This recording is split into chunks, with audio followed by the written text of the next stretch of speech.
কুরবানি দেওয়ার আগে তিনটা ভুল কাজ যারা করবে তাদের কুরবানি হবে না, হবে না বাবাজি।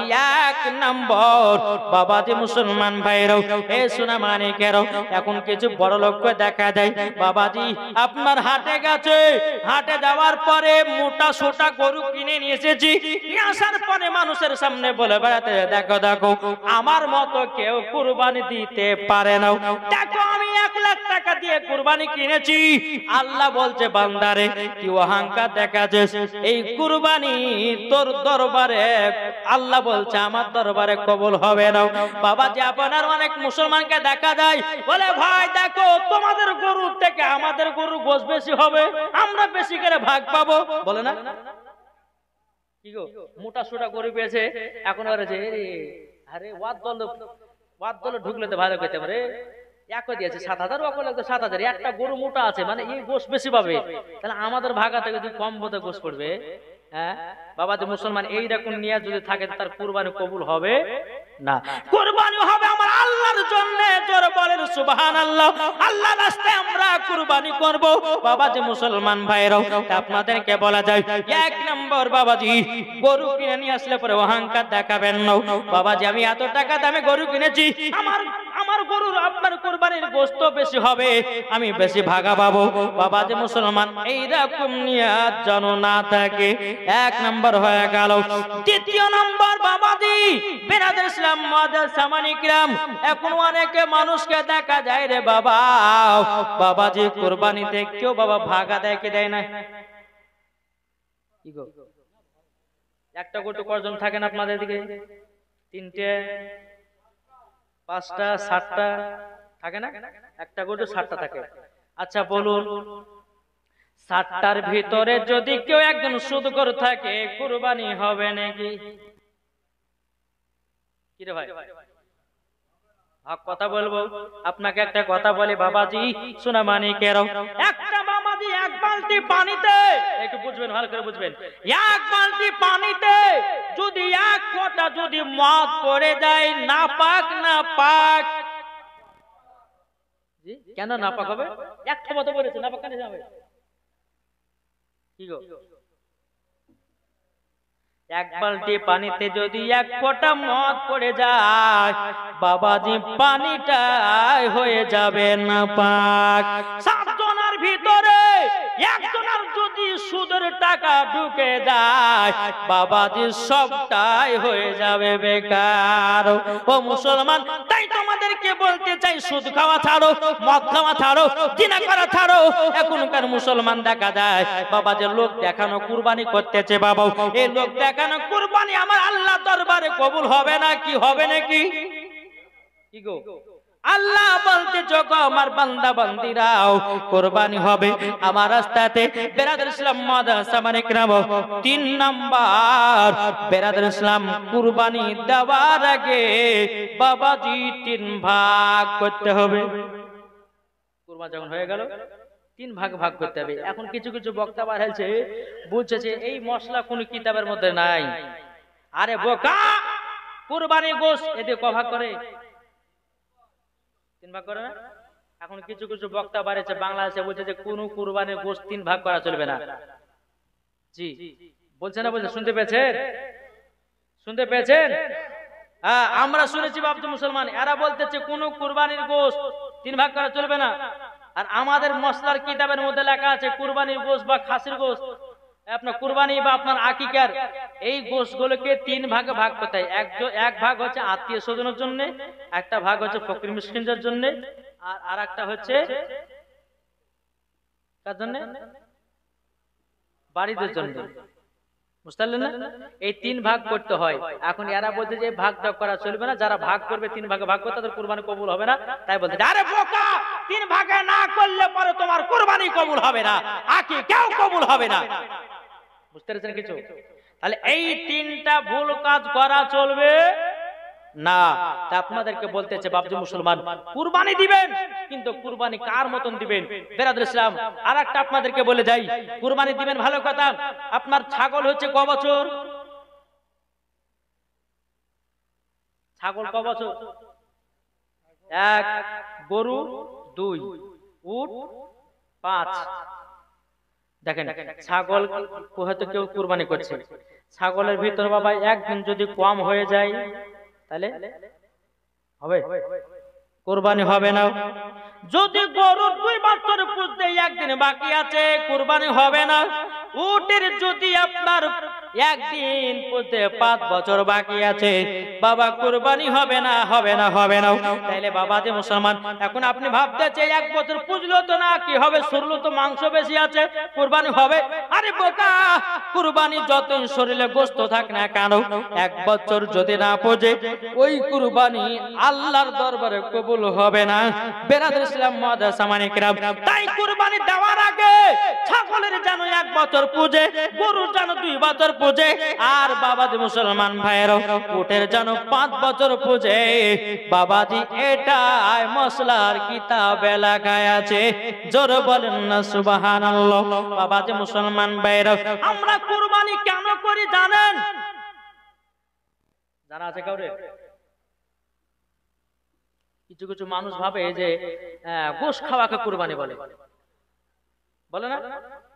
দেখেন আমার মনে হয় যে আপনার ওয়াদার শুনবেন না, শেষ করব, শুনবেন কেন আমরা কুরবানি দিয়ে এটা শুনবেন?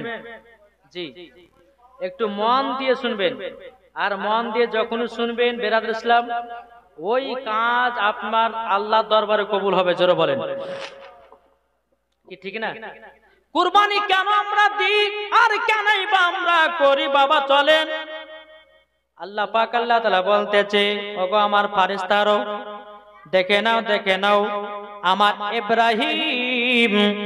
ইব্রাহিম খলিলুল্লাহ আমি তাকে পরীক্ষা করব। জোর হবে না? হযরত ইব্রাহিম খলিলুল্লাহর বাবাজি প্রথম স্ত্রীর নাম ছিল বাবাজি মা সারা, আর দ্বিতীয় নাম্বার স্ত্রীর নাম ছিল মা হাজেরা। জোরে বলেন, গভীর মন দিয়ে শুনেন বাবা, আপনার শুনতে মজা লাগবে। বেরাদর ইসলাম মুআজ্জাজ সামানিক রাম, যখন বেরাদার হযরত ইব্রাহিম খলিলুল্লাহ যখন বেরাদর ইসলাম মা সারাকে বিয়ে করেছিলেন, এই মা সারার আব্বার নাম ছিল বাদশাহ নমরুদ। নমরুদের বিটিকে বিয়ে করেছিল ইব্রাহিম খলিলুল্লাহ। কেন চলেন, একদিন বেরাদর ইসলাম কেনান শহরে বেরাদর একটা মেলা হতো। মেলা মানে বুঝুন তো? জি, মেলা হতো। মেলা যখনই হতো বেরাদর ইসলাম কেনান শহরে সমস্ত আপনার বাদশা নমরুদের আর যারা পূজারী যারা আছে তারা সবে বাবাজি বলে চলো মেলাতে চলো, সবাই মেলাতে চলে যেত। কিন্তু ইব্রাহিম খলিলুল্লাহ বাবাজি তিনি আপনার কোন মেলাতে চলে যেত না, মেলা টেলাতে যেত না, এটাও তিনি পছন্দ করত না। বেরাদর ইসলাম মুআজ্জাজ সামানিক রাম, কেনান শহরে বছর বছর একটা মেলা হতো, ওই মেলাতে বাবা সবাই চলে যেত, কিন্তু ইব্রাহিম খলিলুল্লাহ বাবা কোনো মতে আপনার যেত না। বেরাদর ইসলাম মুআজ্জাজ সামানিক রাম, এ সোনা মানিকের যখন আপনার কথা বলার পরে বেরাদর ইসলাম মুআজ্জাজ সামানিক রাম, এ সোনা মানিকের ইব্রাহিম খলিলুল্লাহ তিনি বাবা মেলাতে আর গেল না। বেরাদর ইসলাম কাবার ভিতরে 360টা বাবা মূর্তি ছিল। কটা বললাম বাবা? কটা? 360টা মূর্তি। ইব্রাহিম খলিলুল্লাহ কি করেছে বাবাজি? থালাতে প্রসাদ নিয়েছে। নেবার পরে ইব্রাহিম খলিলুল্লাহ বলতেছে দেখি তো এই মূর্তিদের কাছে নিয়ে যায়, আর যদি না খেতে পারে তাইলে পরে সবকে ভেঙে চুরমার করে দেব। কি বলেছে? সব ভেঙে দেবে। ইব্রাহিম খলিলুল্লাহ তিনি কি করেছে? একটা থালাতে বাবা প্রসাদ নিয়েছি, নেওয়ার পরে বেরাদর ইসলাম মুআজ্জাজ সামানিক রাম, এ সোনা মানিকেরাও আপনার প্রসাদ নিয়ে কে বলতেছে মূর্তি খা প্রসাদ খাও। বাবা কোনো মতে খাই নাও, কোনো মতে খাই না, কোনো মতে খাই নাও। বাবাজি আদর আপনার ছোট বাচ্চার আটকারা যত মূর্তি ছিল বাবাজি সব মূর্তি গুলোর কাছে আপনার প্রসাদ নিয়ে যা হলো বাবাজি কেউ খাই না, কেউ খাই না। একটা তাদের বড় তাদের দেবতা ছিল বাবাজি, 4 যার কাছে প্রসাদটা নিয়ে গেছে বলছে হ্যাঁ মূর্তি প্রসাদ খাও, প্রসাদ খাও, প্রসাদ খাও।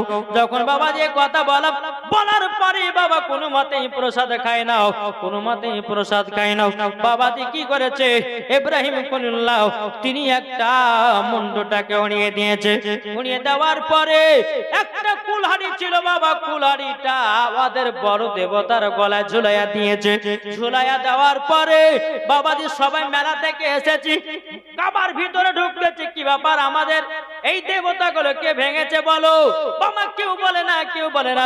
সমস্ত আপনার কিরান শহরের আপনার সমস্ত মানুষেরা বলতেছে, বলে শোনো গো শোনো, তোমাদেরকে একটা কথা বলি। সবাই তো মেলায় গেছিল, ইব্রাহিম খলিলুল্লাহ মেলাতে যায় নাই। মনে হয় উনি মূর্তিগুলো ভেঙেছে, দেবতাগুলোকে ভেঙেছে। বাবাজি মুসলমান ভাইরাও, বাদশা নমরুদ কি করলো, আপনার ইব্রাহিম খলিলুল্লাহকে ডেকে নিয়ে আসলো। ডেকে নিয়ে আসার পর বাচ্চা ইব্রাহিম, ওগো ইব্রাহিম, তুমি নাকি আমাদের দেবতাকে ভাঙচুর করেছো, কিসের জন্য ভাঙচুর করেছো? এখন ইব্রাহিম খলিলুল্লাহ বলতেছে, এই বাদশা নমরুদ, তোমাদের দেবতা যদি কথা বলতে পারে, তোমাদের দেবতাকে তুমি জিজ্ঞাসা করো কে ভেঙেছে, উনি তো বলে দিতে পারবে। জিজ্ঞাসা করেন তাকে। বাদশা নমরুদ বলতেছে সে কি আর বলতে পারে? তখন বাবাজি মুসলমান ইব্রাহিম খলিলুল্লাহ বলতেছে, সে যদি বলার ক্ষমতা না থাকে তাইলে পরে সে আমাদের দেবতা হয় কি করে, আমাদের স্রষ্টা হয় কি করে? বাবাজি মুসলমান ভাইরাও, এদিকে ইব্রাহিম খলিলুল্লাহ বলতেছে, বাবাজি মুসলমান সমস্ত গ্রামের মানুষেরা বলতেছে ইব্রাহিম ভেঙেছে, একে আগুনের ভিতরে ফেলা হোক। বাবাজি ইব্রাহিম খলিলুল্লাহকে আগুনে ফেলার জন্য আপনার তৈরি করতেছে। বাবা একটা গর্ততে এক না দুই না 100 বছর ধরে বাবা আগুনের পূজারীরা বাবা আগুন জ্বালিয়েছে, আর ওই আগুনে ইব্রাহিম খলিলুল্লাহকে বাবা নিক্ষেপ করবে। বেরাদার ইসলাম মুআদ্দাস সামানিকেরাও, এ সোনা মানিকেরাও, ইব্রাহিম খলিলুল্লাহকে যখন বাবা আগুনে নিক্ষেপ করতে যাবে কি, বেরাদার ইসলাম মুআদ্দাস সামানিকেরাও, এই জায়গাতে একটা দেখা যায় বেরাদার ইব্রাহিম খলিলুল্লাহকে কেউ জানো ছেড়ে আগুনে নিক্ষেপ করতে পারে না। ইবলিস শয়তান বলছে, বাদশা নমরুদ, ইব্রাহিম খলিলুল্লাহকে তোমরা আগুনে ফেলতে পারবে না। বলে কেন? বলো 70,000 ফেরেশতাতে ধরে আছে। কত? 70,000 ফেরেশতাতে ধরে আছে। ইবলিস শয়তান বলছে, যদি ওকে ফেলতে চাও তাহলে এক কাজ করতে। বলে কি? বলে কিছু মহিলা কোন ছেলেদেরকে ডেকে নিয়েছে, তাদেরকে জিনা করাতে হবে। কি বললাম? কিছু বেটা ছেলে কিছু মেয়ে ছেলেকে একই জায়গাতে একত্রিত করো, আর করার পরে তাদেরকে জিনা করাও, ছেলেগুলো নাপাক হবে। আর নাপাকে অবস্থায় ইব্রাহিম খলিলুল্লাহকে ধরতে যাবে, সমস্ত ফেরেশতারা ছেড়ে দেবে। বাবাজি এটাই করা হলো। বাদশা নমরুদ কি করলো, কিছু মহিলা আর কিছু পুরুষকে একই জায়গাতে একত্রিত করালো, বাবা জিনা করালো। আর যে মহিলারা জিনা করেছে বাবা তাদের কপালে লাল লাল টিকলি পড়াইয়া দিয়েছে। তাই মায়েদেরকে বলতে চাও, গো মা জননীরা, কপালে কেউ টিকলি দিবেন না। মা, এই কপালটা আমার আল্লাহ পাক আল্লাহ তাআলা বানিয়েছে একটার কারণে, শুধু সিজদা করার কারণে। জোরে বলেন না সুবহানাল্লাহ।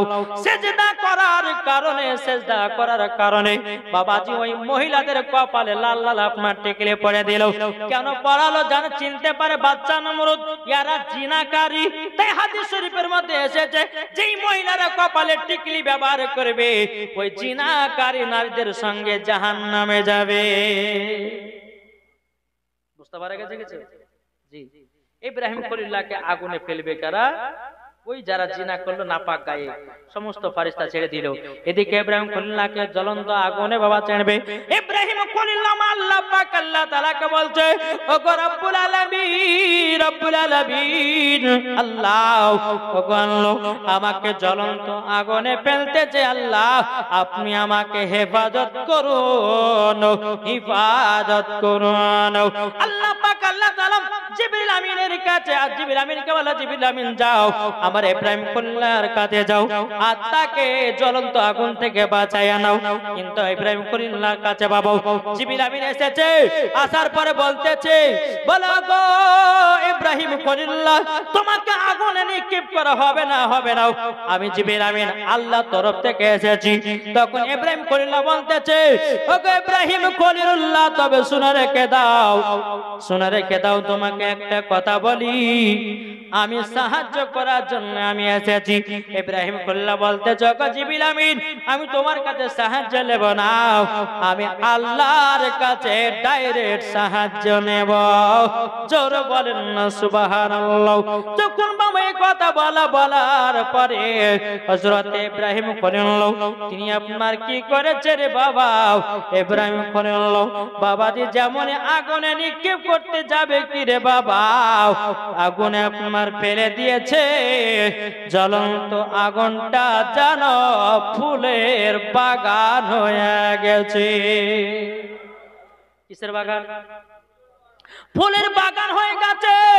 বাবাজি মুসলমান ভাইরা এ সোনা মানিকেরা, যখন বাবা ফুলের বাগান তৈয়ার হয়ে গেছে রে বাবা, সমস্ত কাফেরের দলেরা দেখতেছে কি ব্যাপার, জ্বলন্ত আগুন ফুলের বাগান হয়ে গেল, ফুল বাগিচা হয়ে গেল। ফেরাদ ইসলাম মাদ্রাসা মানিকেরা, আর এই ঘটনা দেখে নিয়েছিল বাদশা নমরুদের বিটি মা সারা।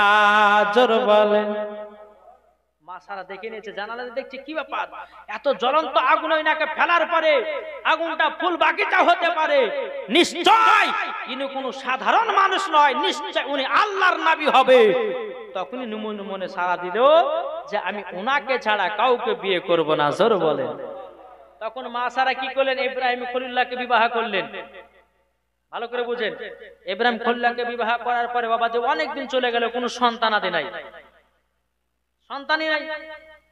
কমসে কম বাবাজি 80 বছর পার হয়ে গেল, কোন সন্তান আদি নাই ইব্রাহিম খলিলুল্লাহ। মা সারা বলতেছে স্বামী গো আমাদের তো সন্তান আদি হলো না, আপনি দ্বিতীয় বিয়ে করুন। এখন কে মায়েরা দিবে? সন্তান যদি না হয় তো দ্বিতীয় বিয়ে স্বামীকে কইতে দিবে? দিবে গো?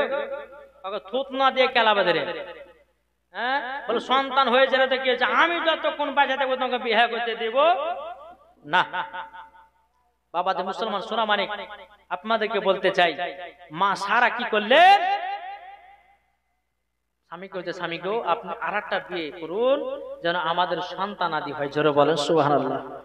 ইব্রাহিম খলিলুল্লাহ বলতেছে এই সারা তবে শোনো গো, আমি যে বিয়ে করব মহিলা পাবো কোথা থেকে? তখন মা সারা বলতেছে আমি একটা মহিলা খুঁজব, মহিলা খুঁজব। বলে ঠিক আছে খুঁজবে। এদিকে মা সারা বাবা মহিলা খোঁজার জন্য বাবা তৈয়ার হয়ে গেল। বেরাদুল ইসলাম মাদ্রাসা মানিকেরাও তৈয়ার যখন হতে লাগলো, একদিন দুদিন তিন দিন বাবা আপনার খোঁজ করতে করতে করতে একদিন হঠাৎ করে বাবা দেখা হয়ে গেল মা হাজেরার সাথে। জোরে বলেন সুবহানাল্লাহ।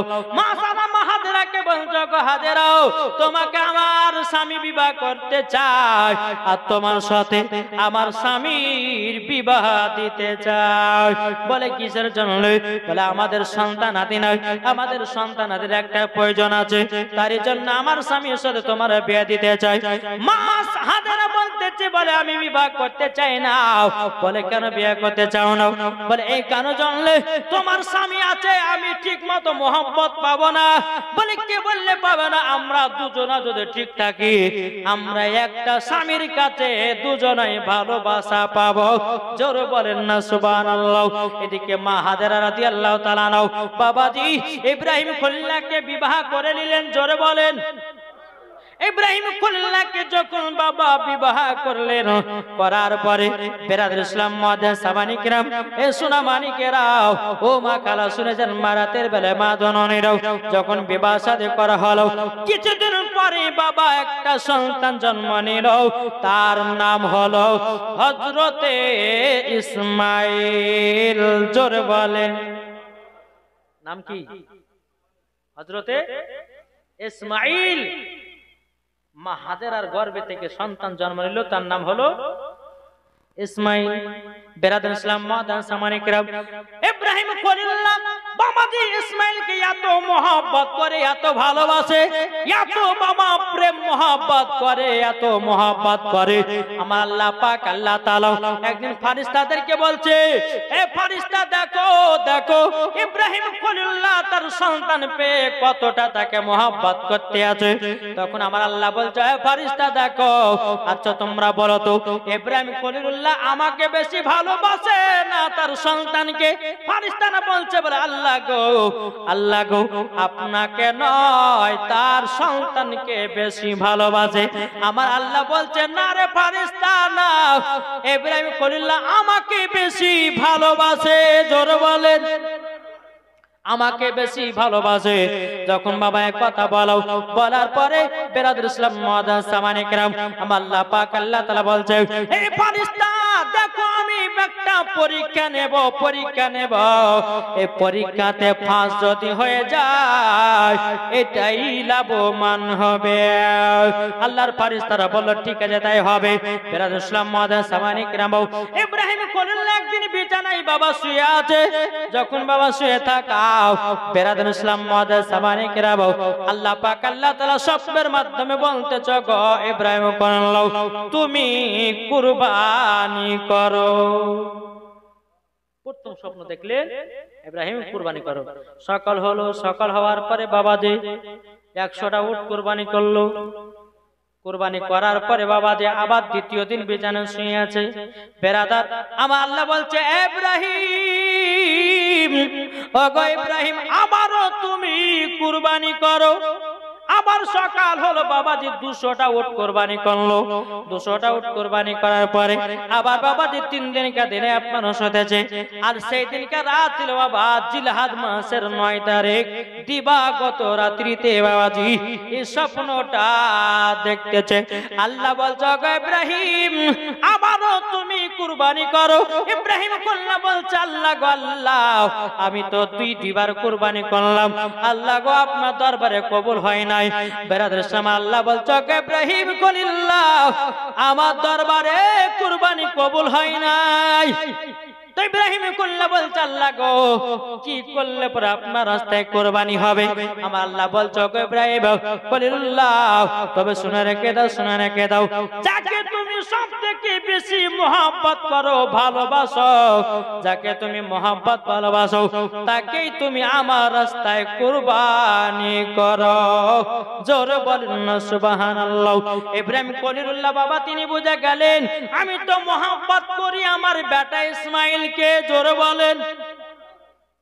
আমার বেটা ইসমাইলকে আমি mohabbat করি তবে আমি আর বাকি রাখবো না আমার বেটা ইসমাইলকে মিনা মাঠে কুরবানি করতে নিয়ে যাব বাবাজি মুসলমান ভাইরা এই সোনা মানিকেরা সকাল হলো মা হাজেরাকে বলতেছে বলো গো বিবি হাজেরা আমার বেটা ইসমাইলকে ভালো করে সাজায়া দাও গোসল করে দাও আতর সুরমা লাগা দাও নতুন জামা পরা দাও মা হাজেরা বলতে স্বামী গো আমার বেটাকে কোথায় নিয়ে যাবেন তখন বলতে যে আমি একটা জায়গাতে নিয়ে যাব আমার বন্ধুর বাড়ি দাওয়াত খেতে নিয়ে যাব ভালো করে ইসমাইলকে সাজায়া দাও বাবাজি মুসলমান ভাইরাও এদিকে ইব্রাহিম খলিলুল্লাহ ব্যাগের ভিতরে ধারালো অস্ত্র ভরতেছে একটা বাবা দড়ি ভরে নিল দড়ি ভরে নেওয়ার পরে মা হাজেরাকে বলছে বিবি গো দাও আমার বেটাকে দাও আমার সাথে করে নিয়ে যায় এদিকে ইবলিস শয়তান মানুষের রূপ ধারণ করেছে বাবাজি ইবলিস শয়তান মনে মনে ভাবতেছে যদি ইব্রাহিম খলিলুল্লাহ পরীক্ষাতে ফার্স্ট হয়ে যায় আল্লাহর কাছে বড় ইনাম পুরস্কার নেবে পেয়ে যাবে ইবলিস শয়তান বলছে আমি পুরস্কার ইব্রাহিমকে নিতে দেব না তাহলে দেখুন কত বড় শয়তান মানুষের রূপ ধারণ করেছে করার পরে মা হাজেরার কাছে এসেছে আচ্ছা বলছে হাজেরা ওগো মা হাজেরা শোনো গো তোমার বেটাকে বন্ধুর বাড়ি দাওয়াত খেতে নিয়ে যায় না তোমার বেটাকে নিয়ে গেছে মিনা মাঠে কুরবানি করার জন্য আল্লাহ রাস্তায় কুরবানি করবে মা হাজেরাকে যখন এই কথা বললেন বাবাজি একবার বললো দুবার বললো মা হাজেরা বলছে জানি না আমার স্বামী যদি আল্লাহ রাস্তায় কুরবানি করার জন্য আমার বেটা ইসমাইলকে নিয়ে যায়, কোনো দুঃখ নাই, আমি হাজার হাজার ইসমাইলকে আমি আল্লাহ রাস্তায় কুরবানি করতে যাই। ইবলিস শয়তান মনে মনে ভাবছে এখন তো পারা গেল না, তাহলে এক কাজ করি, ইসমাইলের কাছে যাই। মানুষের রূপ ধারণ করেছে, করার পরে বেরাদুল ইসলাম মুআদ্দাসা মানিকরাও যখন মানুষের রূপ ধারণ করেছে, করার পরে ইসমাইলকে বলছে, ইসমাইল তোমার আব্বার সাথে যেও না, তোমার আব্বা তার বন্ধুর বাড়িতে দাওয়াত খেতে নিয়ে যাবে না, নিয়ে যাবে না। তাহলে কোথায় নিয়ে যাবে? বলে তোমাকে মিনা মাঠে কুরবানি করতে নিয়ে যাবে, তোমার আব্বা আল্লাহ রাস্তায় তোমাকে কুরবানি করবে। ইসমাইল বাবাজি একবার নয়, দুবার নয়, তিনবার যখন শয়তানের কাছে কথা শুনেছে, ইসমাইল বলতেছে, বলে কে তুমি? বলে আমি সেটা তো বলবো না, তবে শুনে রেখে দাও, শুনে রেখে দাও, তোমাকে একটা কথা বলে দি। বলে কি কথা? আমার আব্বা যদি আল্লাহ রাস্তায় যদি আমাকে কুরবানি করে দেয়, দেখ আমি হাজার ইসমাইল আমি আল্লাহ রাস্তায় আমি কুরবানি হয়ে যাব। সৃষ্টির সেরাও সবার আলা নবী জি আমার, জোর বলেন, সৃষ্টি সেরাও সবার আলা নবী জি আমার। নবে নবে নবে নবী দাও না বারংবার, সৃষ্টি সেরাও সবার আলা নবী জি আমার। আরে মানুষ এলো গেল যত শত, আরে কে হবে গো নবীর মতো? আরে মানুষ এলো গেল যত শত, আরে কে হবে গো নবীর মতো? সৃষ্টি সেরাও সবার আলা নবী জি আমার, সৃষ্টি সেরাও সবার আলা নবী জি আমার। আল্লাহুম্মা সাল্লি আলা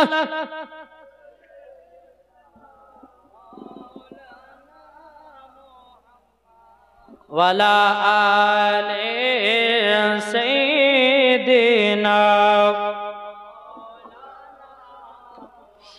মুহাম্মদ সাল্লাল্লাহু তাআলা আলাইহি সাল্লাম। বাবাজি মুসলমান ভাইরা, এই সোনা মানিকেরাও, ইবলিস শয়তান মনে মনে ভাবছে ইসমাইলকে তো ভাঙানো গেল না, এখন শেষ। ইব্রাহিম খলিলুল্লাহকে বলে দেখে, তখন বেরাদুল ইসলাম মুআদ্দাসা মানিকেরাও, ইবলিস শয়তান মানুষের রূপ ধারণ করেছে, এই ইব্রাহিম খলিলুল্লাহ গো, আপনার সন্তান এত সুন্দর সন্তানকে আল্লাহর রাস্তায় কুরবানি করিও না, করিও না, এত ফুটফুটে সুন্দর সন্তান কুরবানি করিও না।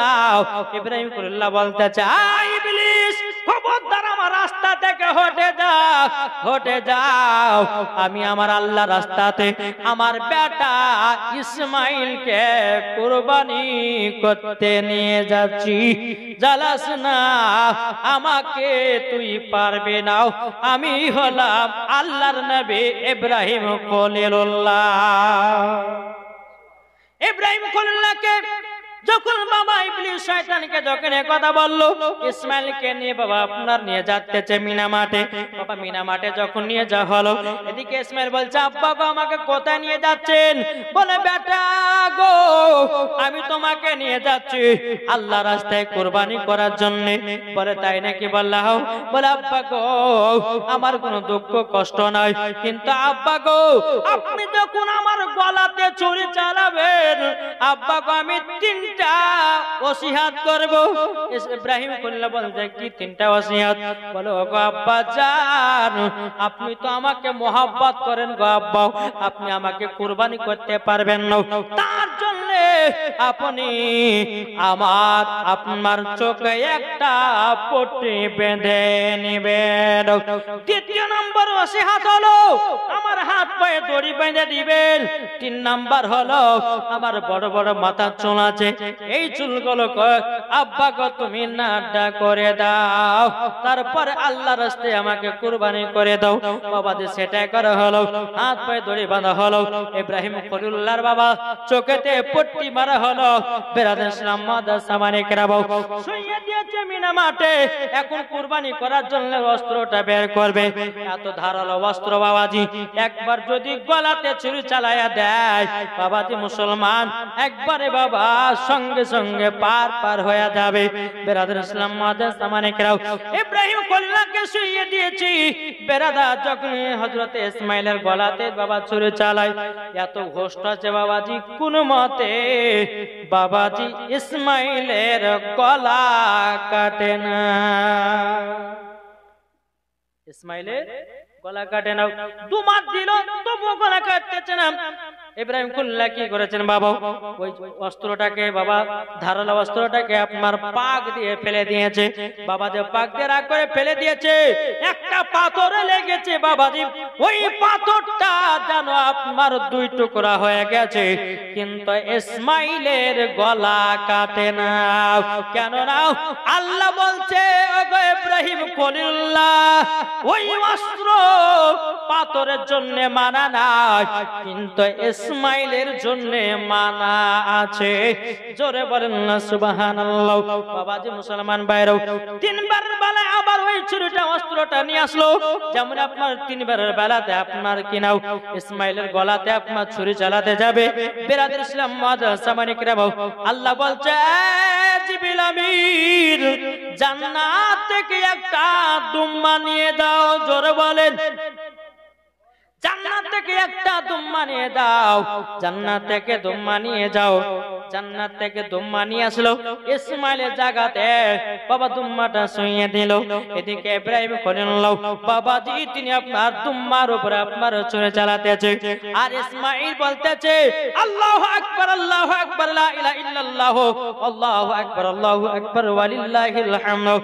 আপনার ইব্রাহিম খলিলুল্লাহ আপনার দুম্বার গলায় ছুরি চালাতেছে, আর ইসমাইল তিনার আব্বার পাশে আপনার দাঁড়িয়ে আছে, আল্লাহু আকবার, আল্লাহু আকবার আপনার বলতে আছে। জোরে বলেন না সুবহানাল্লাহ। হযরত ইব্রাহিম খলিলুল্লাহ যখন চোখ থেকে পট্টিটা খুলে নিয়েছে, বলে বেটা কি ব্যাপার, তুমি এই জায়গায় দাঁড়িয়ে কেন?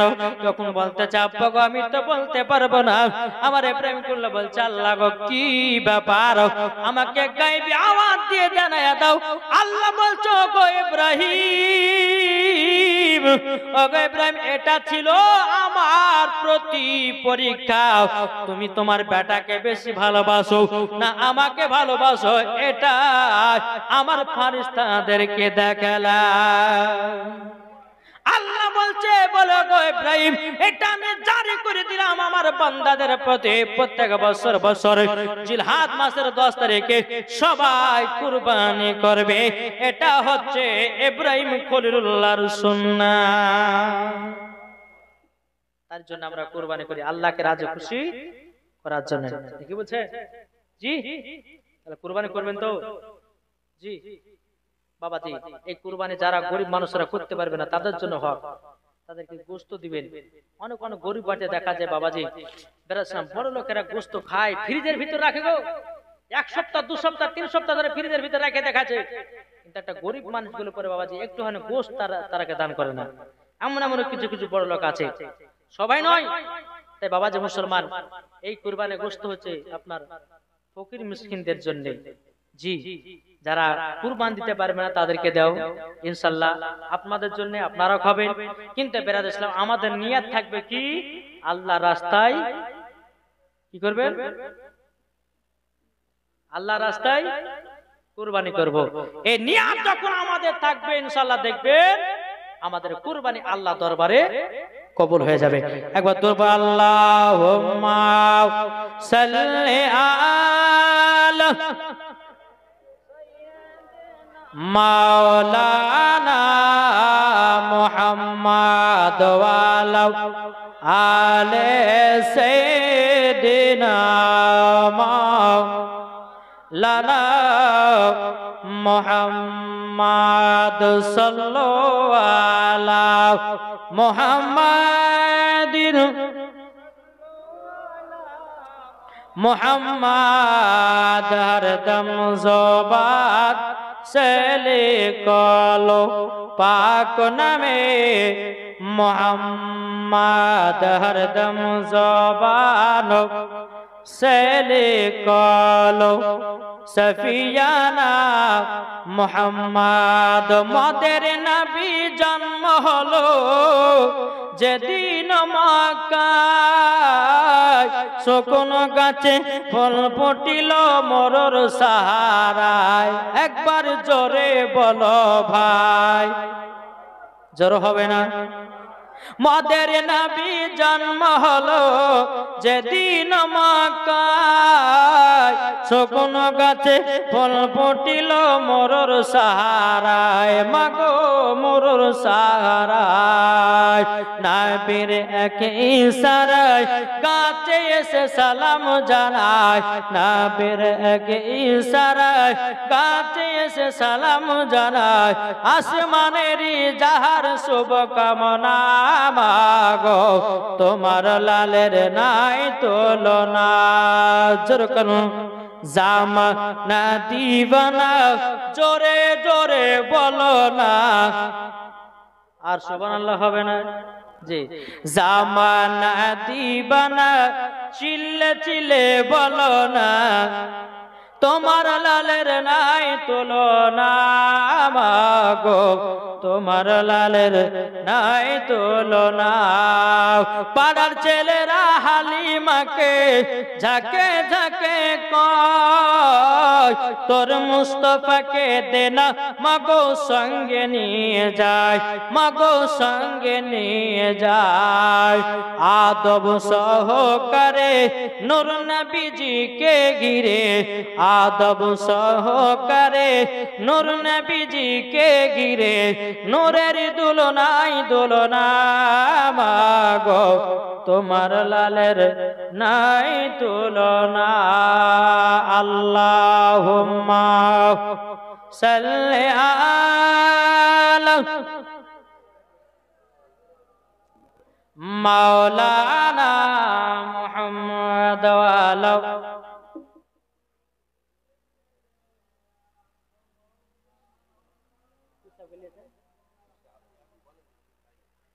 সাল্লু আলা মুহাম্মাদিন সাল্লু আলা মুহাম্মাদার দম জবান সে লিখলো পাক নামে মুহাম্মদ সাল্লাল্লাহু তাআলা আলাইহি সাল্লাম। বাবা যে লাস্টে বলে সিন্নি আছে, আপনারা সিন্নিটা নিয়ে যাবেন। আর পীর সাহেব তো আছেন, তিনি আখেরি দোয়া করবেন ইনশাআল্লাহ। আর আমরা এটা চাই যে পীর সাহেবের সঙ্গে সঙ্গে আমরা সকলে আখেরি দোয়া করব, নাকি বলছেন জি? তাই বাবা যে মুসলমান একটু ধৈর্য ধরুন। মানুষ আর শুনবে তো শুনবে কত জালসা, কি ঠিক না? মানুষ জালসা শুনবে তো শুনবে কত। তো বাবাজি আমরা অল্প শুনবো আর বেশি বেশি করে আমল করতে চাই, নাকি বলছেন? এই যে আমাদের বাবাজি ফজর নামাজ পড়তে হবে।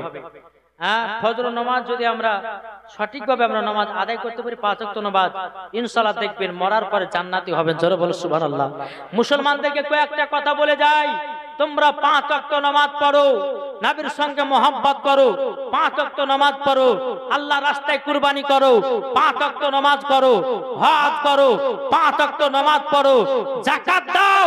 আমার আল্লাহ পাক আল্লাহ তাআলা বলতেছে ওই বান্দা আমার কাছে আসল। জোরে বলো সুবহানাল্লাহ। তা আপনাদেরকে বলতে চাই আমরা নবীর প্রেমিক,